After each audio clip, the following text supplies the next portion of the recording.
Real Madrid Football Club here. The players in the training session. Real Madrid, Carlo Ancelotti as the head coach of this club.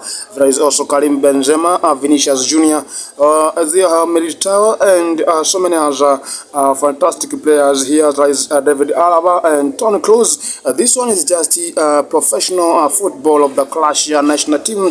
Lucas Modric is a legend of this club. He is just training here now with young talent. Players like Rodrigo, Brazilian product. Rodrigo is just doing his incredible things here at the stadium, and of course this is just German machine, the defensive midfield of the Real Madrid Football Club. This is Toni Kroos, as also there is French star national team here, Edward Camavinga. As you have just seen these players, fantastic. Of course, it's going to be an incredible match, fantastic, and the history-making match. Here is Chouameni, the French attacking defensive midfielder here now.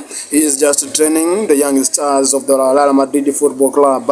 In fact, it's a full squad of the Real Madrid. They have been training here, ready to encounter their opponent in this difficulty stage, in this important stage. And in fact, it's just the quality players. Real Madrid has the quality players, and it's one among the fantastic, one among the incredible performance and that they have been expecting to show against Manchester City in UEFA Champions League, the first leg match, the semi-final of the UEFA Champions League. And this is just the full squad of the Real Madrid. Eden Hazard is a former player of the Chelsea Football Club, who is just now at Real Madrid Football Club. Here it's just a full training session of the Real Madrid players under the head coach Carlo Ancelotti. It means that Real Madrid are in need of